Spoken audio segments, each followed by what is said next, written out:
My 7-year marriage was a lie. My best friend? A snake.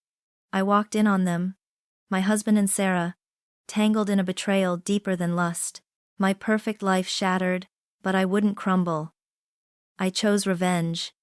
This is how I made them pay. For years, my world had been a mosaic of meticulously placed pieces, each one shimmering with contentment.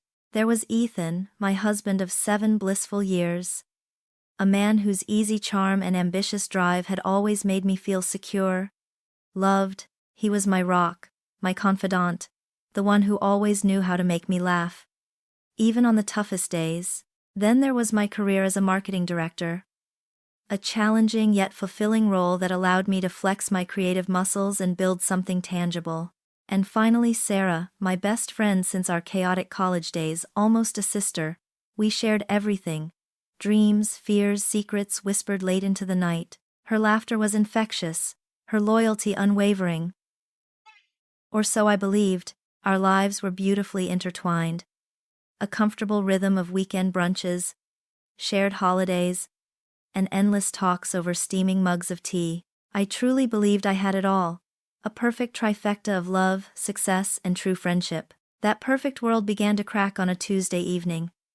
I was at a mandatory corporate dinner, enduring polite small talk and lukewarm salmon, when a sudden, intense nausea hit. Food poisoning, I surmised.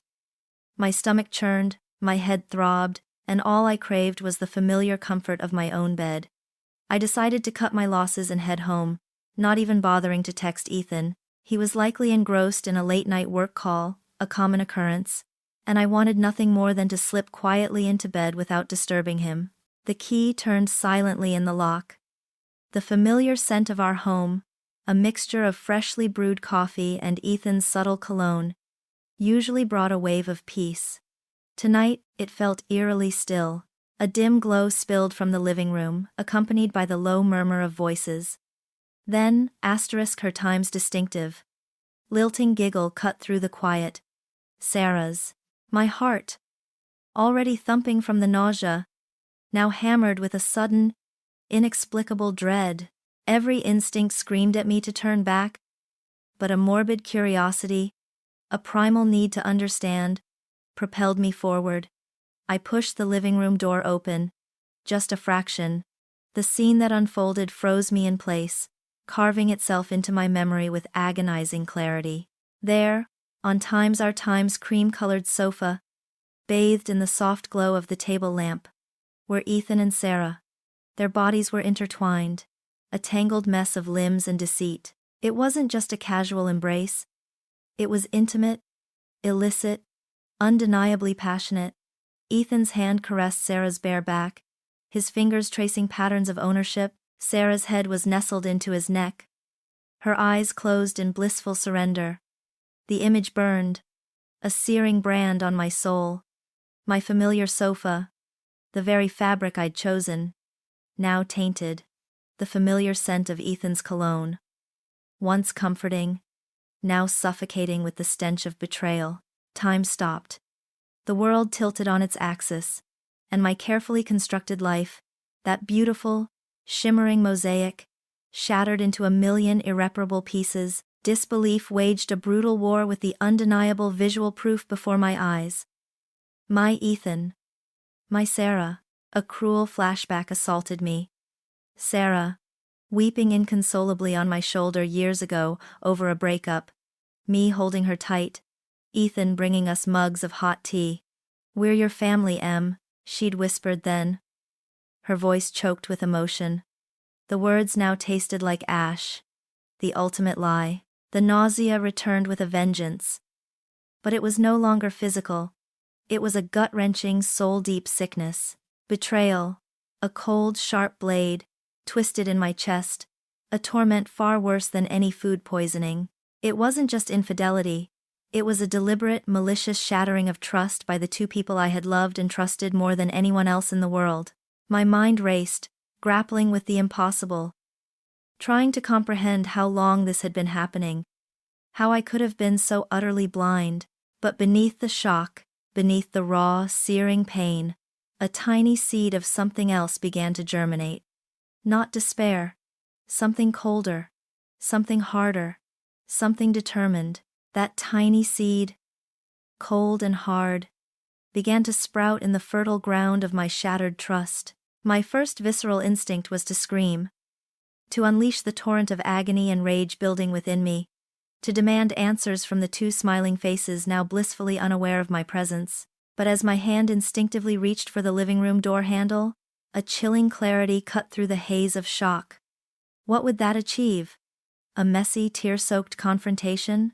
A torrent of denials and hollow apologies? No, that wasn't enough. They didn't deserve the satisfaction of my tears, or the easy out of a public spectacle. They deserved something more precise, more devastating. I wanted justice, not just catharsis. With a superhuman effort, I pulled back, retreating silently down the hallway, the faint sounds of their betrayal still echoing behind me. I crept into our guest bedroom, the one rarely used, and locked the door with a soft click. The food poisoning had vanished, replaced by a deep, gnawing nausea born of the soul. I slid down the wall, clutching my knees to my chest, every nerve screaming. I couldn't face them tonight. I couldn't even breathe the same air. The next morning was a masterclass in emotional subterfuge. I woke before dawn, meticulously applied a little more concealer than usual, and practiced a neutral smile in the mirror. When Ethan stirred, I feigned a lingering headache from the corporate dinner, an excuse he bought without question, his usual affectionate concern a fresh stab of pain. Sarah texted later, "Hey, still got that headache, Em? Coffee on me this week?" My fingers hovered over the keyboard, the urge to type, "You're a whore," almost overwhelming, but I swallowed the bile, managing a curt "Sure, we'll let you know instead." Every interaction was a tightrope walk over an abyss of discovery. How could they act so normal? How could Ethan kiss me goodbye, his lips still warm from Sarah's, and not flinch? The sheer audacity of their deception was staggering, almost admirable in its cold calculation. It wasn't just physical infidelity, it was a psychological assault, a deliberate dismantling of my reality. As the days crawled by, an insidious shift occurred in my perception. My perfect past began to unravel, revealing a tapestry of overlooked details, innocuous comments now tainted with malice. Ethan's late-night work calls suddenly stretched longer, his phone always face down. Sarah's casual drop-ins when she knew I'd be out, her too eager offers to help with chores or errands, now screamed opportunity. I remembered Ethan's sudden insistence on a new financial advisor, a friend of his times from college, subtly pressuring me to sign forms without reading them thoroughly. I'd brushed it off then, trusting him implicitly. Now, a cold dread snaked through me. Was this about more than just sex? Was this about my life? My assets? The thought was terrifying, far more chilling than the image of their entwined bodies. Infidelity wounds the heart, but financial betrayal could destroy everything. The decision solidified. I would become a phantom in my own home, a silent observer. I wouldn't confront them, not yet. Confrontation now would only give them time to cover their tracks, to craft their lies.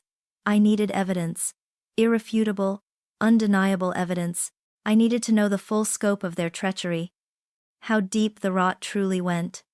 My grief morphed into a steely resolve, my pain into purpose. I would learn their system, their patterns, their weaknesses. I started small, listening more intently when Ethan was on the phone, noting how he'd often lower his voice, his eyes darting to me, observing Sarah's mannerisms when she visited, how her gaze would subtly linger on certain objects in the house, a calculating glint in her eyes I'd never noticed before. One evening, as Ethan showered, I picked up his phone. My heart hammered against my ribs, but my hands were steady. He'd never locked it before, a testament to our supposed trust. Now, it was locked. A simple change, but a deafening confirmation. I placed it back, an almost imperceptible shift in its position, and retreated to the living room, my breath catching in my throat as I heard the bathroom door open. He emerged, whistling a jaunty tune, oblivious. A wave of fury, so potent it almost choked me, threatened to break my carefully constructed facade. I longed to shatter the porcelain vase on the mantel, to scream until my throat was raw. Instead, I simply nodded, managing a weak smile. "Feeling a bit better now, hun?" he asked, his voice smooth, untroubled. The pretense was exhausting, a constant battle against my own instincts. But I knew, with every fiber of my being, that this silent fury was my most potent weapon. They wouldn't see me coming, not this time. The deceptive calm of our home became my operational theater. My first step was to transform myself from a grieving wife into a meticulous operative. I spent hours researching, discreetly ordering the most sophisticated, easily concealable surveillance equipment online. Miniature cameras, voice-activated recorders, tiny GPS trackers I hoped to plant on Ethan's car. The delivery boxes arrived, innocuous, under different names, stashed away in my office until the house was empty. One afternoon, when both Ethan and Sarah were conveniently out, I moved with a surgical precision I never knew I possessed. I installed a pinhole camera disguised as a smoke detector in the living room ceiling, another in a decorative clock facing Ethan's desk in the study, and a tiny microphone under the lip of the kitchen counter. Each placement was carefully chosen, ensuring maximum coverage while blending seamlessly into the background. My hands, once trembling with heartbreak, were now steady, fueled by a cold, unwavering purpose. The days that followed were a grueling test of my endurance. Every evening, after Ethan was asleep or when Sarah had left, I would retreat to the guest bedroom, plug in my laptop and upload the footage. The initial hours were tedious. Mundane conversations about work, grocery lists, the weather. But then, snippets began to emerge, faint whispers, glances held a fraction too long, laughter that didn't quite fit the context of their innocent discussions. I started noticing patterns, anomalies. Ethan would sometimes leave his laptop open on his desk for a few minutes while getting coffee. Seizing these fleeting opportunities, I'd quickly scan his browser history, his email headers. I copied strange file names onto a secure cloud drive, unsure what they meant, but knowing they felt wrong. Then came a discovery that sent a chill down my spine. One evening, I watched footage of Ethan and Sarah in the living room. They were holding hands, not passionately, but with a casual intimacy that implied long-standing comfort. Sarah leaned in, her voice barely audible, but the new, sensitive microphone picked up crucial, fragmented words. "The arrangements for the Times assets times are almost final. She won't Times realize times until it's too late. The Times forms times are all in order. It's a Times clean time slate for us." Ethan nodded, a predatory gleam in his eyes. The new advisor handled everything discreetly. "Will be set, completely free from Times any complications asterisk." My breath hitched. This wasn't just about sex. This was about Times money asterisk.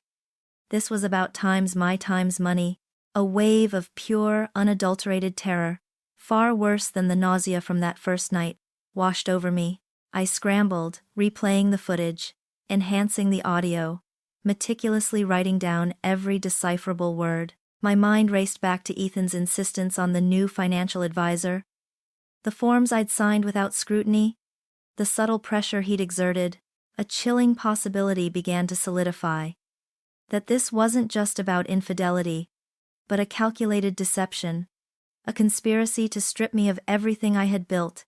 Systematically, financially. My heart didn't just break, it hardened into a block of ice. The pain of infidelity, though immense, now seemed almost trivial compared to this cold, malicious intent to obliterate my future. It wasn't just my husband and best friend. They were predators, and I, their unwitting prey. From that moment, my objective shifted. The evidence I needed wasn't just proof of their affair, but growing proof of their suspected financial wrongdoing. I bought a small, encrypted external hard drive. Every night, I would download not just the surveillance footage but also scanned copies of every suspicious document I could find. Old bank statements Ethan had discarded, property deeds with strange clauses, printouts of emails about asset restructuring that were carefully filed away in his study. I started a detailed log, cross-referencing dates, times, and specific conversations with documents. A preliminary folder, labeled innocently as tax documents on my desktop, grew thicker with each passing day. Each file, each recorded snippet, was a piece of their carefully constructed web, and I was steadily, painstakingly, unraveling it. I was no longer just a victim. I was building a case, brick by agonizing brick. And with every damning piece of evidence, my resolve solidified. They wouldn't just pay for breaking my heart, they would pay for trying to break my life. The weight of the digital evidence accumulating on my encrypted hard drive was undeniable. Yet a chilling realization settled over me. I couldn't fight this battle alone. Ethan and Sarah had built a fortress of lies, meticulously constructed over months, perhaps even years. To dismantle it, I needed an ally. Someone who understood the insidious nature of their deception from a different angle. My gaze kept returning to Sarah's contact photo on my phone, and with it, the image of Ryan, her unassuming, kind-eyed boyfriend. He was an innocent in this twisted game, another victim, and a crucial piece of the puzzle. The thought of exposing Sarah to him, shattering his world as mine had been shattered, was almost as painful as my own betrayal. But justice demanded it. This wasn't just about my pain, it was about preventing them from hurting anyone else. I found his number through mutual friends we shared with Sarah, a contact I'd never had cause to use before. My finger hovered over the call button, my heart pounding a frantic rhythm against my ribs. This was a colossal risk. What if he didn't believe me? What if he warned Sarah? But the cold fire of my resolve burned brighter than my fear. I had to try. I drafted a careful text, concise and neutral. Ryan, this is Emily, Ethan's wife. I need to speak with you urgently about Sarah. It's important and sensitive. Can we meet for coffee? I suggested a quiet cafe downtown, far from our usual haunts, knowing discretion was paramount. To my surprise, he agreed, a hesitant, "Sure, when?" Arriving quickly, the tension in my chest tightened. He was probably wondering why I, the wife of his girlfriend's best friend, was contacting him. Our first meeting was a study in controlled apprehension. The cafe buzzed with the gentle hum of conversation, the clatter of cups. But to me, it felt like an empty stage under a harsh spotlight. Ryan arrived, looking slightly bewildered, his usually cheerful demeanor replaced by a furrowed brow. He was a good man, steady and genuine, the kind of person who deserved honesty. That made what I was about to do even harder. "Emily," he said, offering a stiff nod as he slid into the seat opposite me. "What's this about?" His voice was wary, his eyes searching mine. I took a deep breath, clutching my coffee mug like a lifeline. "Ryan, I know this is going to sound incredible, maybe even insane, but I need you to hear me out, completely, before you react." I had rehearsed this conversation 100 times in my head, knowing I had to choose my words carefully, to present the truth not as an accusation, but as an inescapable reality. I didn't start with the affair. That would be too much, too aggressive. Instead, I began with the small, subtle inconsistencies I had noticed in Sarah's behavior. Things that might have seemed harmless to him, but had taken on a sinister hue for me. "Do you remember a few weeks ago? Sarah told you she had to work late on that Friday, but then she mentioned to me she was volunteering at the shelter?" I asked, watching his face, his brow furrowed further. "Yeah, she said she was on a big project. And the time she claimed she was visiting her aunt out of town, but I saw her car parked a few blocks from my house," I continued, laying out a meticulously compiled list of discrepancies, each one minor on its own, but together, forming a pattern. I pulled out my phone, showing him a subtle time-stamped photo of Sarah's car, taken from my window on a day she was supposed to be out of town. He tried to laugh it off, a nervous, dismissive sound. "Emily, I think you might be mistaken. Sarah's not like that. She's honest, loyal. His loyalty, his trust in Sarah, was palpable, a mirror of my own misplaced faith in Ethan. I wish I were mistaken, Ryan, I said. My voice soft but firm. I truly do.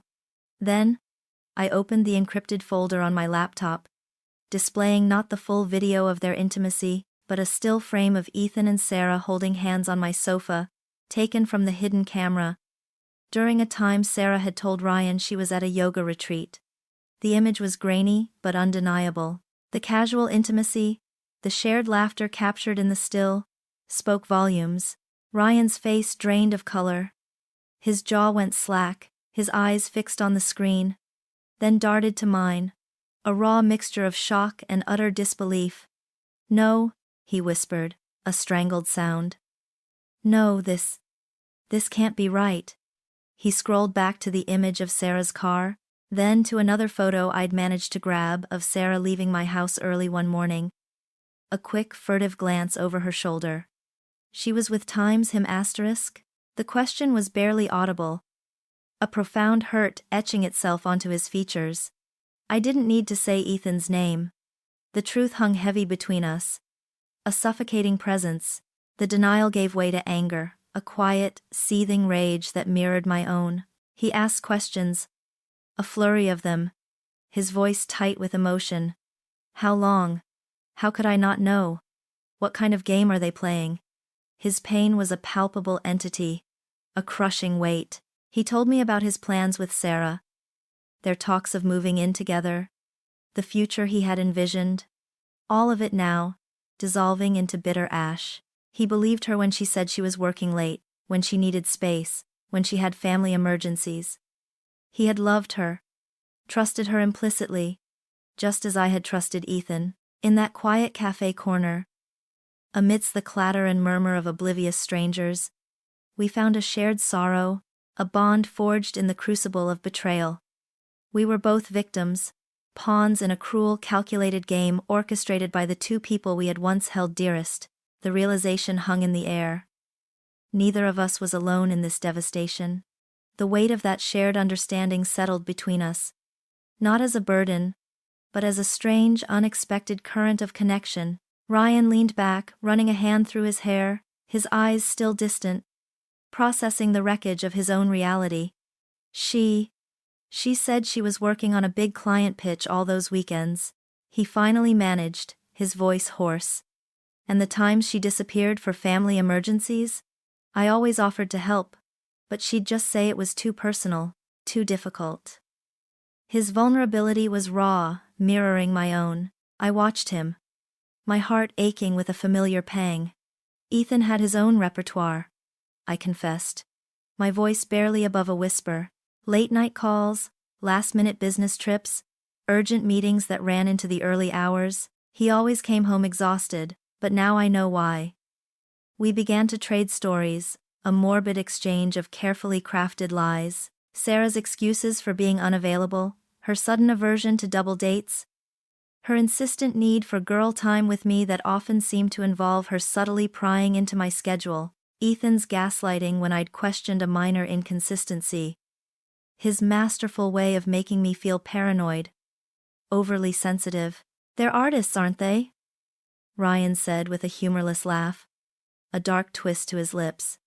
Con artists, master manipulators, or sociopaths, I corrected, a cold certainty in my tone. The way they operated, the calculated cruelty of it all, it wasn't just a fling.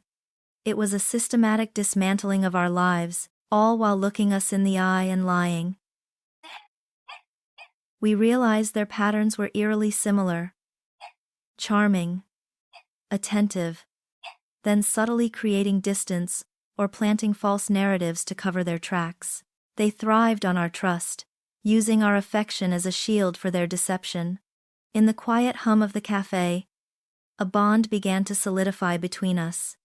It wasn't born of romantic spark, but of a shared wound, a mutual respect for the resilience we were both demonstrating. We were two shipwrecked souls, finding an unexpected anchor in each other. I don't know what to do, Emily, Ryan admitted, his gaze meeting mine, full of pain but also a nascent fire. But I know I can't let them get away with this. Not after everything. You're not alone, I said, the words feeling weighty, profound. Neither of us island. And they won't get away with it. We won't let them. In that moment, the decision was unspoken but absolute, an alliance. We would be each other's eyes and ears, our confidantes in a world that had suddenly become hostile and deceitful. We ordered another round of coffee, the conversation shifting from emotional processing to strategic planning. I've been gathering evidence, I began, opening my laptop to the encrypted folder. Hidden cameras, audio recordings, suspicious documents related to Ethan's financial schemes. I have footage of them discussing my assets. Ryan's eyes widened, a mixture of shock and grim admiration. I don't have anything like that, just my memories. Her texts making excuses. Your memories are crucial, I insisted. A timeline of her lies to you. How she manipulated your schedule, and the texts, even if innocuous, can reveal patterns when cross-referenced with my information. We needed to be meticulous. Beyond reproach, our goal wasn't just to expose them, but to ensure they faced the full weight of the law for the financial fraud they were attempting. This wasn't about petty revenge, it was about justice. How do we communicate securely? Ryan asked, already thinking ahead. They know our numbers, our habits. Burner phones, I suggested. Or encrypted messaging apps? We'll set up a system. Only meet in public, neutral places. Assume they're always watching, always listening, just like I was for them. We discussed ethical boundaries briefly. No illegal hacking, no physical harm. Our weapon would be truth, amplified by irrefutable evidence. The initial brainstorming session flowed with an urgent energy. We needed to fill the gaps in my evidence, particularly regarding Sarah's direct involvement in the financial plot. Not just the affair, we needed to strengthen Ryan's contribution beyond just his testimony. We need them to slip up, to reveal the full scope of their plan, ideally on camera, where there's no room for denial, I concluded. And we need to make sure they think they've won, right before we pull the rug out from under them. The idea felt dangerous, exhilarating, and terrifyingly perfect. The seed of cold determination that had sprouted in my guest room had now found fertile ground. Not just in me, but in an unexpected ally. Together, we would build a case so damning, so undeniable, that Ethan and Sarah wouldn't just lose their illicit gains. They'd lose everything. The alliance with Ryan was a turning point, transforming my solitary quest for answers into a shared mission for justice. Our initial strategy session was intense, fueled by grim determination and a surprising synergy. We knew the core of our defense lay in irrefutable visual and auditory proof, something beyond mere suspicion or circumstantial evidence. My existing network of hidden cameras was good, but not perfect. Ryan, with his tech-savvy background, helped me identify gaps and weaknesses, honing our surveillance into a sophisticated operation. We invested in higher-resolution micro-cameras with advanced night vision capabilities, disguised as mundane household items, a discreet USB charger, a small air freshener unit, even an innocuous-looking book on the living room shelf. We meticulously repositioned the pinhole camera in the smoke detector, angling it to capture the entire sofa and the entrance to the kitchen. Crucially, we upgraded the audio, integrating directional microphones into the living room, kitchen, and Ethan's study, ensuring every whisper, every calculating laugh, would be crystal clear. Ryan even sourced a tiny long-life battery-powered device, disguised as a car key fob that could be left on a coffee table or counter when they were together, specifically for capturing their most private conversations. We established a secure encrypted cloud server, where all recordings would be immediately uploaded, creating a redundant backup system that was virtually impenetrable. The next few weeks were a torturous game of cat and mouse. Every time Ethan suggested Sarah visit, or when I overheard them making plans, my adrenaline surged. I'd set the new devices, my heart pounding, then retreat to the guest bedroom, waiting for the red light on my monitoring software to signal activity. The anticipation was agonizing, a blend of sickening dread and fierce excitement. One evening, I watched live as Sarah, oblivious to the tiny lens hidden in the air freshener, leaned conspiratorially towards Ethan on My Time's sofa. "The legal firm just confirmed Emily's signature on the sale of the beachfront condo," she whispered, a smug satisfaction in her voice. "Our buyer is ready. By the end of next month, that cash will be in the Luxembourg account. She thinks she's just selling an old investment property. A smart move to diversify, fool." Ethan chuckled, raising his glass of wine. "Excellent. It was the last significant asset not yet shuffled through the shell corporations. Once that's gone, she's practically stripped bare. And the best part? It looks entirely like her own initiative." My blood ran cold. A chilling confirmation of their brazen criminality and the depth of their psychological manipulation. This wasn't just about my home. It was about my entire financial future, systematically dismantled with my own unwitting participation. The recording captured every inflection, every predatory smile, every nuance of their contempt. Another time, the audio capture from the kitchen picked up Ethan outlining their post-heist plans. "Once we have the full proceeds, we'll liquidate everything here, disappear. I've already set up new identities. New lives waiting for us in Costa Rica." Sarah sighed dreamily. "Paradise. Far from Emily's pathetic cries and Ryan's boring existence. Imagine, darling. No more pretending. Just us and our millions. She'll be bankrupt and alone, unable to even afford a decent lawyer to trace us. She'll probably blame herself." Her laughter, sharp and devoid of humanity, grated on my nerves, cementing the profound depravity of their plan to not just steal my wealth but erase my future. The tension was relentless. There was a heart-stopping moment when Ethan, restless after a late-night call, wandered into the living room, picked up the car key fob I'd strategically left on the coffee table, and began fiddling with it. My breath caught in my throat.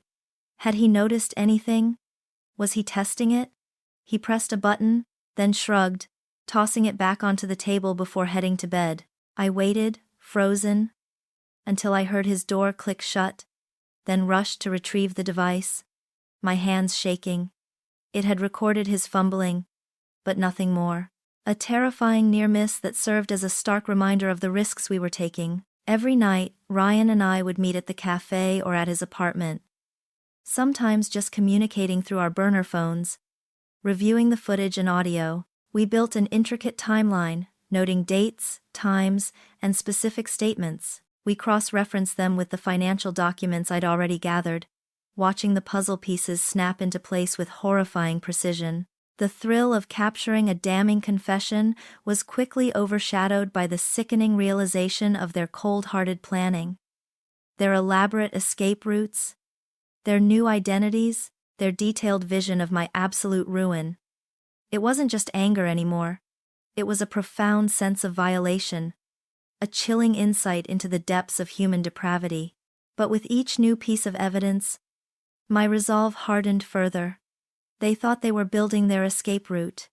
We were meticulously building their prison, brick by agonizing brick. Each captured moment, each damning word, was another nail in their meticulously crafted coffin. The audio and visual evidence we'd painstakingly collected painted a damning picture of their infidelity and initial plans. But to truly dismantle their elaborate scheme, to protect my future and ensure they faced the full weight of justice, we had to dive deeper into the murky waters of their financial deception. The tax documents folder on my desktop, once a preliminary collection, now became the epicenter of our operation. Ryan, with his keen eye for detail and understanding of digital trails, became an invaluable partner in this financial forensics deep dive. We spent countless nights hunched over my laptop in the guest bedroom, meticulously poring over every bank statement, every property deed, every investment account document I could discreetly access or copy. The complexity of their plot was staggering. Ethan hadn't just rerouted my funds, He and Sarah had constructed an intricate web of shell companies, offshore accounts, and fraudulent loans. They had coerced me into signing documents disguised as routine financial updates, transferring ownership of minor assets, and subtly altering beneficiaries. The new financial advisor, Ethan's supposed college friend, was clearly complicit, a key cog in their meticulously planned machinery. The sheer audacity of their plan was sickening. They were systematically siphoning off my wealth, little by little, making it appear as though I was either making poor investment choices or willingly participating in these transfers. My name was on the documents, my forged signature on many. A significant portion of my investment portfolio had been moved into a high-risk venture Sarah had pitched to me months ago, a venture that had conveniently disappeared, along with my capital, into one of their phantom corporations. Property deeds showed subtle changes in ownership structures, creating loopholes that would allow Ethan to claim significant shares after a divorce. Despite prenuptial agreements, it wasn't just about emptying my bank accounts. It was about leaving me with nothing, financially crippled and legally entangled, unable to fight back. The emotional toll of uncovering this was immense. The infidelity had broken my heart. But this deliberate, calculated attempt to ruin my entire life, to strip me of every ounce of financial security I'd worked for, ignited a fury colder and more potent than anything I'd felt before. It was a violation far beyond the personal, reaching into the very foundation of my future. There were moments of sheer terror, a cold dread that seized my chest, picturing myself losing everything, adrift and powerless. But each wave of fear was met with an equal surge of resolve. They would not win. We knew we couldn't navigate this legal labyrinth alone. Through a trusted, discreet contact of Ryan's, an old law school professor, we were introduced to Miss Evelyn Reed, a formidable divorce and fraud attorney known for her uncompromising integrity and razor-sharp intellect. Our first meeting with her was clandestine, held in an unmarked office building on the outskirts of the city. She was a woman in her late 50s, with piercing gray eyes that missed nothing and a no-nonsense demeanor. Initially, Miss Reed was cautious, her skepticism evident. "These are serious allegations, Emily. Without irrefutable proof, it's your word against theirs, and they will likely deny everything." Ryan and I exchanged a look. "We have proof, Miss Reed," I said, pushing the encrypted hard drive across her polished mahogany desk. "Visual, auditory, and forensic." As she reviewed the timeline we'd meticulously compiled, cross-referencing surveillance footage of Ethan and Sarah discussing financial transfers with the corresponding bank statements and property documents, her expression shifted, from skepticism to grim fascination, then to outright shock. She watched the footage of Sarah instructing Ethan on creating a fictitious loan, her jaw tightening. This is textbook criminal conspiracy and grand larceny," she finally declared, her voice low and firm. "The financial advisor is likely facing disbarment and criminal charges himself. Your husband and friend have not just committed adultery, Emily. They have orchestrated a highly sophisticated scheme to defraud you of your assets." Miss Reed laid out the legal strategy with terrifying clarity. We needed to officially document every piece of evidence, prepare sworn affidavits, and bring in a forensic accountant to trace every diverted penny. She advised us on how to secure expert testimonies, ensuring our financial claims were rock solid. There were still gaps, particularly in definitively linking Sarah to every single financial transaction, but the overwhelming pattern of evidence, especially the recorded conversations, painted an unmistakable picture of her active involvement. The task of collating all the financial documents, the video and audio transcripts, the lawyer's notes, and the initial forensic findings became a full-time, clandestine job. Every evening, after my day job, I immersed myself in spreadsheets and legal jargon, translating the chaotic mess of betrayal into a structured, undeniable case. Ryan helped me organize the digital files, creating a robust, cross-reference database that could be easily navigated by legal teams. Miss Reed provided a secure portal for uploading evidence, maintaining an iron curtain of confidentiality around our efforts. With each new piece of evidence, each confirmation from Miss Reed that we were building an airtight case, my confidence soared. The fear began to recede, replaced by a deep, unwavering conviction. They had thought they were clever, invincible even. But they had underestimated me. They had mistaken my shock for weakness, my silence for surrender. They were wrong. We weren't just gathering evidence. We were meticulously crafting a legal weapon, ready to be unleashed. The truth, meticulously assembled and powerfully presented, would be their undoing. To execute our meticulously crafted plan, I had to become the bait. The opportunity arose swiftly, as if fate itself were orchestrating their downfall. An urgent, last-minute conference in Chicago, critical for my career, requiring a full week's attendance. I meticulously fabricated the emails, the itinerary, even a plausible client presentation.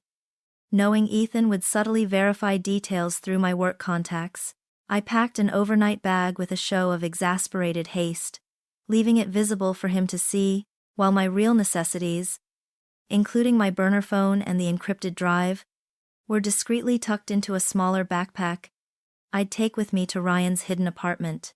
Ethan's reaction, when I informed him of my sudden business trip, was predictably reassuring.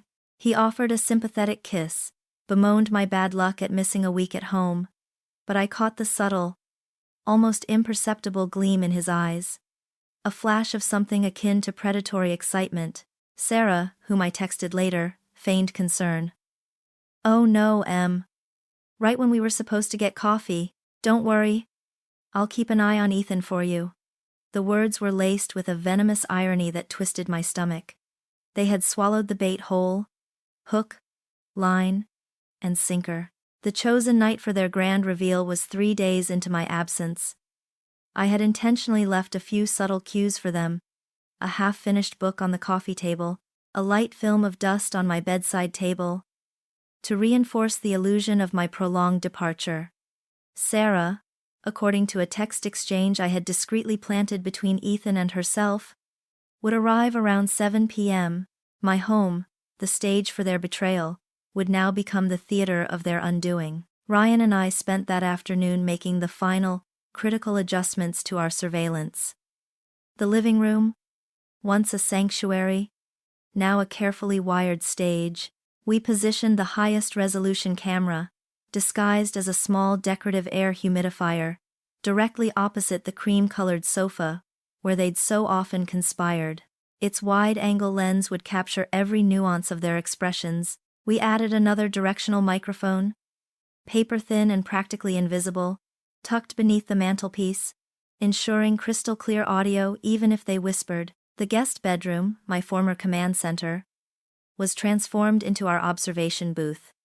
We linked all the camera feeds to a large monitor, positioning it to provide an unobstructed view of the living room. Our own movements needed to be silent, our presence undetectable. As dusk began to settle, painting the sky in hues of bruised purple and orange, Ryan and I retreated to our strategic hiding spot. It wasn't the guest bedroom, which was now set up for remote viewing, but the rarely used utility closet off the main hall, just a few feet from the living room entrance. It was a cramped, airless space, barely large enough for 2 adults to stand side by side, surrounded by mops, brooms, and cleaning supplies. A narrow crack in the door, painstakingly widened by Ryan with a small, quiet file, offered a sliver of vision into the living room. We had also rigged a small, wireless earpiece for me, connected to the primary living room microphone, to ensure I heard every word with chilling clarity, even if our line of sight was imperfect. The silence that descended upon the house after we closed the closet door was deafening, broken only by the frantic hammering of my own heart against my ribs. Each tick of the grandfather clock in the hall seemed to stretch into an eternity. My palms were slick with sweat, a cold dread snaking through me. What if something went wrong? What if they suspected? What if, even with all our evidence, they found a way to lie their way out of it? Ryan, sensing my unease, gently squeezed my hand in the darkness. His touch was a silent anchor, a reminder that I wasn't alone. We were on the precipice, standing on the edge of the abyss, waiting for the two people who had destroyed our lives to walk blindly into the trap we had meticulously set. The air grew thick with anticipation, heavy with the weight of impending confrontation. Every nerve ending in my body thrummed, ready for the moment of unveiling. The moment the mask would finally fall. A soft click of the front door, followed by familiar voices, cut through the suffocating silence. My heart leaped, a frantic bird trapped in my chest. I heard Ethan's easy chuckle, Sarah's lilting laugh, echoing in the hallway, unaware. Then, their figures appeared in the living room, bathed in the gentle glow of the lamp I had left on. They weren't rushing, no furtive glances. They were completely at ease, confident in their deception. Sarah draped herself elegantly onto my Time's cream-colored sofa, kicking off her heels with a sigh of contentment. Ethan sat beside her, instantly wrapping an arm around her waist, pulling her close. The sight, even through the narrow crack, was a fresh stab of old pain. Yet I remained resolute. "God, I missed you," Ethan murmured, his lips brushing Sarah's temple. "This charade with Emily is exhausting, but worth every second." Sarah giggled, a sound that now grated on my soul. "Almost over, darling. Our new lawyer just confirmed the last of the property transfers will be finalized first thing tomorrow. That little clause we added to the revised deed, pure genius. Emily will lose this house outright, no alimony clawback, and with the offshore account set, her portfolio will be completely untraceable by the end of the week." Her forged signature on that final withdrawal slip was a masterpiece. "Even if I do say so myself." She leaned her head on his shoulder, a picture of domestic bliss, completely oblivious to the eyes watching them. "Brilliant, my love," Ethan purred, a predatory smirk playing on his lips.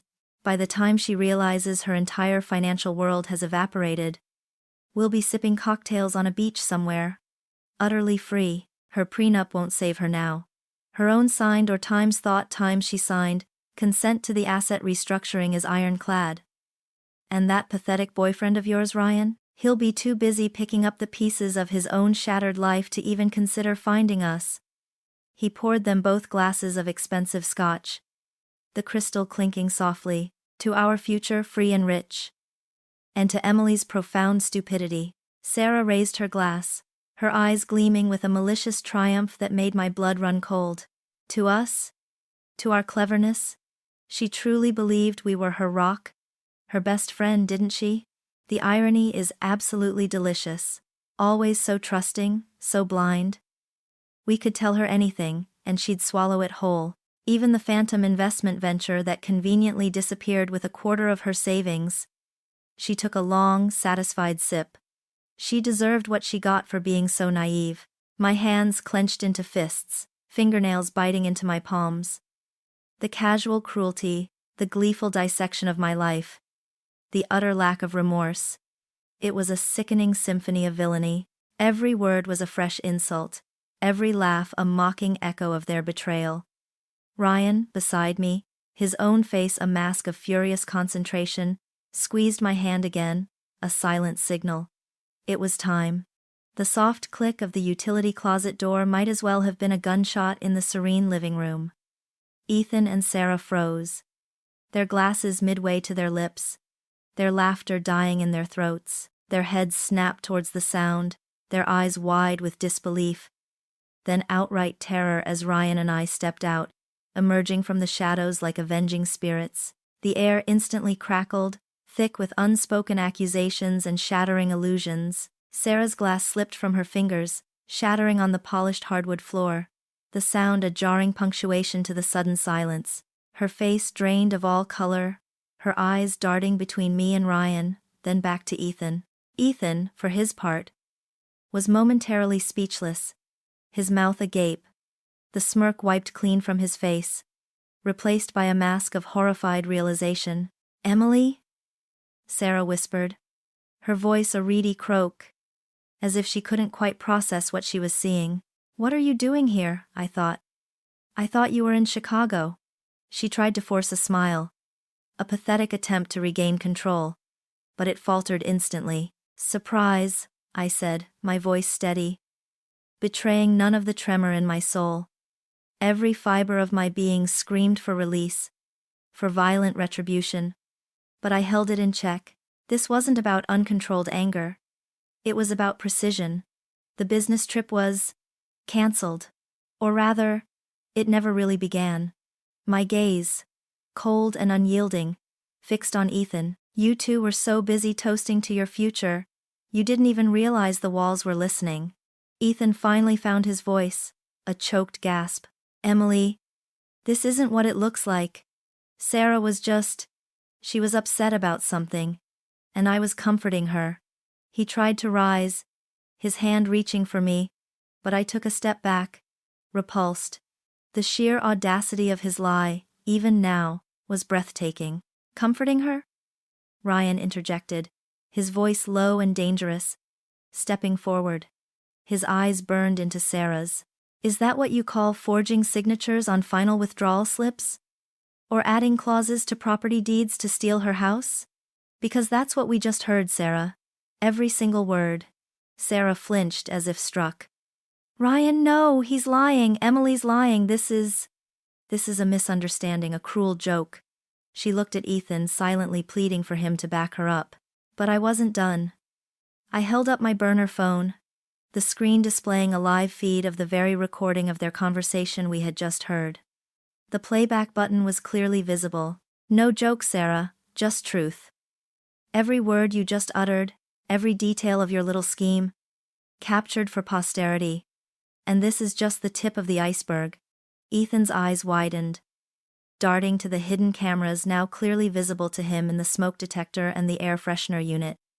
His face contorted in a mixture of fury and despair. You wired the house? You've been spying on us? You wired my life, I retorted, my voice gaining strength. Each word a hammer blow. You stole my trust, my friendship, my marriage, and you tried to steal my entire future. You thought you were so clever, didn't you? Planning my financial ruin? Celebrating my supposed naivete? Right here on my sofa? I gestured to the spot where they had been entwined, my voice laced with venom. Well, the game is over, and you both lose. Ryan, meanwhile, had produced a folder from behind his back, filled with printouts. He slapped it onto the coffee table with a thud. And this, Sarah, Ethan, is just some of the paperwork. Forensic reports detailing the asset siphoning, new property deeds with your ingenious clauses, detailed logs of offshore account transfers, and that final withdrawal slip with Emily's forged Times signature. Miss Evelyn Reed, a rather formidable fraud attorney, finds it all quite fascinating. She's already prepared the necessary legal documents. Sarah let out a small, desperate sob. Ethan, tell them it's not true. She grabbed his arm, her nails digging into his skin. But Ethan, his eyes now fixed on the damning documents, seemed to deflate. The bravado had vanished, replaced by a chilling blend of fear and impotent rage. He tried to compose himself, to grasp at one last straw of control. Emily, darling, let's not be hasty. We can talk about this. I can explain. It's not what you think. It's exactly what I think, Ethan. I cut him off, my voice a whip. It's exactly what I know. You orchestrated a calculated criminal conspiracy to defraud me. And Sarah? My gaze swung to her, burning with a cold fire. You were an eager accomplice, reveling in the destruction you thought you had wrought. You thought I was weak. You thought I would crumble, but you underestimated me. You underestimated us both. I glanced at Ryan, a silent acknowledgement of our shared victory. You mistook my silence for surrender. You mistook my pain for powerlessness. I took a deliberate step closer, my voice clear and unwavering, resonating with a power I hadn't known I possessed. I didn't just walk in on you. I watched you. I listened to you. And now, you will face the consequences of every single lie, every single betrayal, every single criminal act. Because unlike you two, I believe in justice. The two architects of my ruin stood before us, stripped bare, their perfect world of deceit crumbling around them, leaving nothing but the raw, ugly truth. The raw, ugly truth hung heavy in the air, leaving Ethan and Sarah speechless. Their eyes wide with a terror that finally matched mine. My hand, steady and unyielding, reached for the burner phone in my pocket. "Miss Reed," I stated into the receiver, my voice clear. "We have everything." The formidable attorney, already briefed on the parameters of our trap, responded with crisp, professional instructions. Within 20 minutes, the calculated calm of my home was shattered by the arrival of 2 uniformed officers and a plainclothes detective. Ethan, still reeling, made a desperate attempt at indignation, demanding to know what right they had to enter. But the detective, a seasoned woman with kind but firm eyes, simply pointed to the printed legal documents Ryan handed her. Restraining orders, warrants for asset freezing, and a preliminary report detailing the financial fraud, all prepared by Miss Reed. Sarah, meanwhile, had collapsed onto the sofa, sobbing uncontrollably, her theatrics unconvincing to anyone who had just witnessed her malicious glee. The sight of Ethan and Sarah being cuffed, their faces etched with public humiliation and disbelief, sent a strange jolt through me. Not triumph, but a hollow, bittersweet release. As they were escorted out, their once impeccable reputations now in tatters, Ethan shot me a look of pure hatred, a look that promised retribution. Sarah just wept, a broken doll. The front door clicked shut behind them, leaving an unsettling quiet in its wake. The aftermath was a whirlwind. My phone buzzed incessantly with calls and texts. News of Ethan's arrest, and Sarah's, spread like wildfire through our intertwined social circles. Colleagues from work called, shocked and confused. Friends expressed disbelief, then sympathy, then outrage as the initial details of the financial fraud began to leak. Undoubtedly thanks to Ms. Reed's strategic communications. Social media, a beast I rarely engaged with, exploded with speculation and condemnation.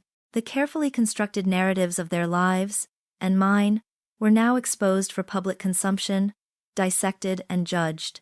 There were moments I longed to retreat, to hide from the deluge of attention. But Ryan's presence was a grounding force. We sat on the sofa, the very one where their betrayal had bloomed and been exposed, side by side, drained and emotionally exhausted. The surge of adrenaline had dissipated, leaving behind a profound weariness. It was over, the active phase of the battle, but the war for my peace of mind had just begun. Ryan leaned back, exhaling slowly. "It's done, Emily," he said, his voice raspy. "They can't hurt us anymore. Not like that." I nodded, staring at the empty glasses on the coffee table. "No," I agreed, a quiet tremor in my voice, "but the damage? It's still there." The silence stretched, a comfortable quiet born of shared trauma and an unspoken understanding. We were no longer just allies, we were survivors, navigating the wreckage of our past lives. The immediate legal consequences were swift and harsh. Bail was denied for Ethan, considering the scale of the financial fraud and the flight risk. Sarah, facing similar charges, was released on a steep bond, her public shame ensuring she wouldn't try to disappear. Miss Reed assured us that the evidence was overwhelming, and their options for defense were rapidly shrinking.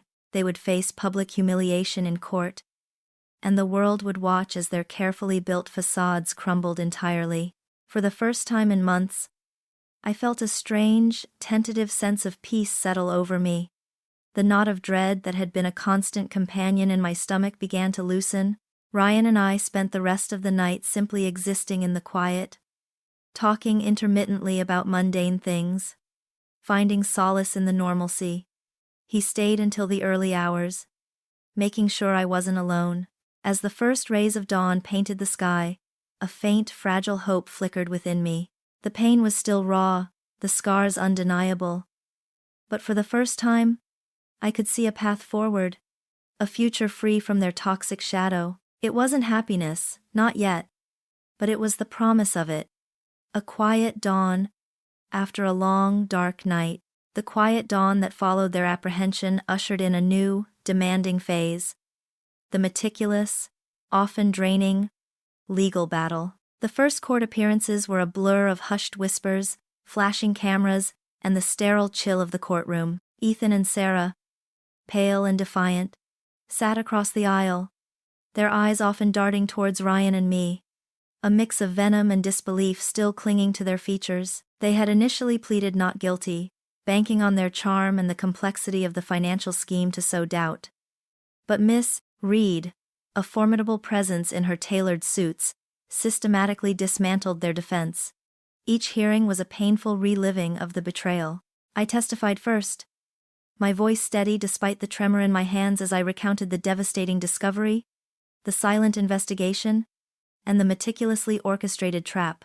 Ryan followed, his quiet dignity and precise recollection of Sarah's lies, adding further weight to our case. The judge, a stoic woman named Justice Albright, listened intently, her expression unreadable. Then came the evidence. Miss Reed played selected snippets of our recordings, Ethan and Sarah gloating over the foolproof asset transfers, Sarah instructing Ethan on fabricating loan documents, their callous disregard for our lives. The courtroom air thickened with gasps from the public gallery, the visual proof from the hidden cameras, grainy but undeniable, projected onto a large screen, showed their intimate conspiratorial moments, their predatory smiles, their complete lack of remorse. The financial forensics report, compiled by an independent expert, laid bare the intricate web of shell companies, offshore accounts, and fraudulent signatories, tracing every stolen dollar back to their illicit plans. It was overwhelming, irrefutable. Ethan's complicit financial advisor, caught in the crossfire, quickly turned state's evidence, delivering the final, devastating blow. Ethan and Sarah's carefully constructed facade crumbled under the weight of the undeniable truth. Their initial arrogance gave way to desperation, then to a pathetic self-serving victimhood. Sarah wept on the stand, attempting to portray herself as an unwitting pawn. Coerced by Ethan, in turn, tried to paint me as an unstable, vindictive wife. But their lies, now exposed by their own recorded words, rang hollow. Justice Albright, unmoved by their theatrics, delivered her verdict with a stern, unwavering voice. The convictions were swift and absolute: grand larceny, criminal conspiracy, and multiple counts of fraud. Ethan received a lengthy prison sentence, his career and reputation utterly destroyed. Sarah, due to her slightly lesser, though still significant role in the financial fraud, faced a shorter but equally devastating period behind bars, followed by probation. The public humiliation was immediate and brutal. Their names, once whispered in our social circles with respect, were now synonymous with treachery, splattered across local news headlines, becoming cautionary tales. Their former friends and colleagues, once expressing disbelief, now openly condemned them. The world watched as their lives, built on a foundation of deceit, collapsed into ruin. For me, the victory was profound, far deeper than simple revenge. Miss Reed, true to her word, worked tirelessly to unravel the financial damage. Through aggressive legal action and the undeniable evidence, my assets were systematically recovered, the fraudulent transfers reversed, and my name cleared from any implicated schemes. The house, once tainted by their betrayal, felt like mine again, cleansed and reclaimed. I regained not just my financial stability, but also my sense of independence, a fierce validation of my strength. The public perception of our story shifted dramatically. What began as a salacious scandal of infidelity evolved into a narrative of justice served. Emily and Ryan, the unsuspecting victims who fought back, were hailed as heroes, symbols of resilience against betrayal. It felt strange, sometimes unsettling, to be the subject of such intense public scrutiny. But there was also a quiet satisfaction in knowing that the truth had prevailed, and that our stand had inspired others. My healing journey was just beginning. The anger, once a raging inferno, had slowly receded, replaced by a dull ache that surfaced occasionally. There were still moments, quiet evenings alone, when the ghost of their betrayal would haunt me, a phantom limb of pain, but with each passing day, with each small step forward, those moments became fewer and further between. I found solace in my regained independence, in the rebuilt trust with Ryan, and in the quiet reclaiming of my own life. The scars remained, undeniable reminders of the profound wounds, but they were now fading, symbols of survival, not surrender. I was not the same Emily, and I never would be, but the broken pieces had been reforged, stronger and wiser than before. As the legal dust settled and the public gaze began to shift, a different kind of quiet settled between Ryan and me, a serene counterpoint to the storm we had weathered. Our connection, forged in the crucible of betrayal and amplified by the fires of shared purpose, had transformed. We were no longer just allies, bound by a common enemy. We were two souls, intimately acquainted with each other's deepest wounds and fiercest strengths. We understood each other in a way no one else could. Our conversations often punctuated by knowing glances or unspoken sympathies. It was a profound intimacy, born not of infatuation, but of an unwavering trust and mutual respect that had been hard-won. In the weeks and months that followed, our evening meetings, once clandestine strategy sessions, evolved into something softer, more tender. We'd still dissect the day's events, process the lingering echoes of the courtrooms, but then the conversation would naturally drift.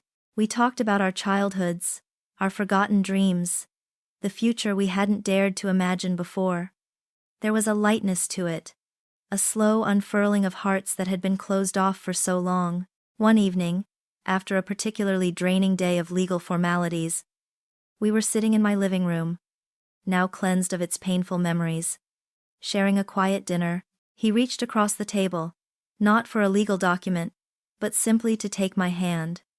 His touch was gentle, warm, and utterly grounding.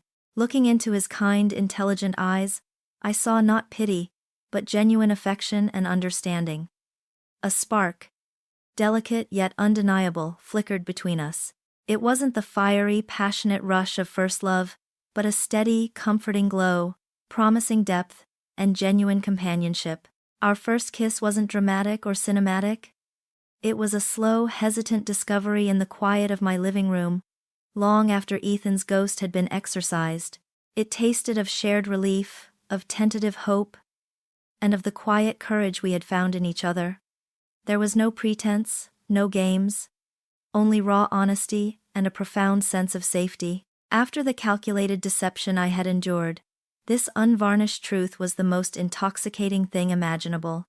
I learned that true love wasn't about the grand gestures Ethan had once showered me with, which now felt hollow and performative. It was about the quiet steadfastness, the shared laughter over mundane things, the unwavering presence, and the unspoken reassurance that, no matter what, we had each other's backs. Ryan understood my scars because he carried his own. He saw my strength, celebrated my resilience, and never tried to diminish the pain I had suffered, but rather helped me carry its weight. We started making new memories, deliberate acts of reclamation. We took long drives to the coast, watched sunsets, walked through quiet parks, finding beauty in simplicity. We talked about our futures, not as separate entities, but as intertwined paths. The house, once a symbol of shattered trust, gradually transformed. We repainted walls, redecorated, removing every vestige of Ethan and Sarah's presence. It became our time's sanctuary, a place where healing blossomed. One crisp autumn afternoon, as we painted the living room a serene shade of blue, Ryan turned to me, paint speckles on his nose, and said, "Emily, this house feels like home again, but what if we made a new home? Together. From scratch. A place where every memory is ours. Unblemished." The idea was exhilarating. A truly fresh start. We eventually found a charming little house on the other side of the city, a place with a sun-drenched garden and a quiet study where we could both work. It wasn't just a house. It was a physical manifestation of our new chapter, a testament to our enduring spirit. Moving in together was a natural, joyful progression, a quiet rebellion against the darkness we had overcome. We built shelves, planted flowers, cooked meals, each simple act weaving a new, healthier tapestry of shared life. Looking back, the journey had been arduous, marked by unimaginable pain and terrifying risks. But it had also been a profound odyssey of self-discovery. I had unearthed a reservoir of strength I never knew I possessed. A fierce resolve that had transformed me from a victim into a warrior. The betrayal had nearly broken me, but ultimately, it had forged me anew. I understood that adversity doesn't define us, but our response to it does. Ryan, too, had emerged from the ashes of his own heartbreak. A man more authentic, more empathetic, profoundly changed for the better. We were living proof that even in the face of the most heinous deceit, it was possible to not only survive but to thrive, to find love again, deeper and more meaningful, built on the solid bedrock of truth and shared experience. We had not just escaped a toxic past, we had built a vibrant, hopeful future, brick by deliberate brick, together. And now, as the dust truly settles on the ruins of my old life and the vibrant foundation of the new, I understand. I understand that the most devastating betrayals often come from the places we least expect, from the people we hold dearest. But I also understand that within the shattered remnants of trust, a fierce, unyielding strength can emerge. I was Emily, the woman who had it all, then lost everything, only to find herself again, stronger and more authentic than before. My journey from victim to victor wasn't a straight path. It was a labyrinth of pain, fear, and calculated risk. There were moments when I wanted to scream, to give up, to let the insidious darkness consume me, but a primal instinct, a stubborn refusal to be defeated, kept me going. It was the whisper of my intuition, long ignored, now screaming its truth, that guided me. That small, insidious voice in the back of my mind, the one that questioned Ethan's late nights and Sarah's evasive answers, had been right all along. Trusting that gut feeling, even when every fiber of my being wanted to deny it, was the first, most crucial step towards reclaiming my life. I learned that justice isn't always loud or immediate. Sometimes, it's a silent, meticulous process, a patient weaving of facts and evidence, brick by painstaking brick. It's about having the courage to look at the ugly truth, to stare into the abyss of another's deception, and to refuse to be gaslit into believing their lies. Fighting for justice wasn't just about making Ethan and Sarah pay. It was about honoring the woman I used to be, the woman they tried to erase. It was about standing up for myself, even when my knees were shaking, and proving that my life, my future, was worth fighting for. The scars remain, undeniable reminders of the deep wounds inflicted. The pain of their betrayal, particularly Sarah's, still surfaces in quiet moments, a phantom ache in my soul, but it no longer defines me. It has become a testament to my resilience, a badge of survival. I don't celebrate the pain, but I celebrate the growth it fostered, the wisdom it imparted. I am no longer the naive woman who believed in a perfect mosaic. I am the phoenix who rose from its ashes, stronger, wiser, and fiercely independent. To anyone out there who feels the cold blade of betrayal twisting in their heart, who is grappling with the shattering truth of deception, hear this. You are not alone. Your pain is valid, but your power is greater. Don't let their actions diminish your worth or silence your voice. Trust your instincts. Seek allies, even in the unlikeliest of places. Gather your evidence, and fight. Fight for your peace, for your truth, for your future. It's a daunting path, but on the other side of that struggle lies not just justice, but a profound self-discovery, a reclamation of your strength, and the possibility of a new beginning. richer and more meaningful than you could ever imagine. My life with Ryan is a testament to that.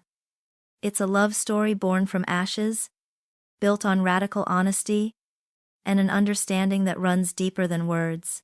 We've found a connection that is true, unwavering, and utterly beautiful. And as I look out at the sun setting over the new home we've built, painting the sky in hues of hope and promise, I know that this, truly, is my victory. If you've resonated with my story, if it's sparked something within you, I'd love to hear your thoughts. Like this, subscribe for more, and share your own experiences. Together, we can find strength in shared stories.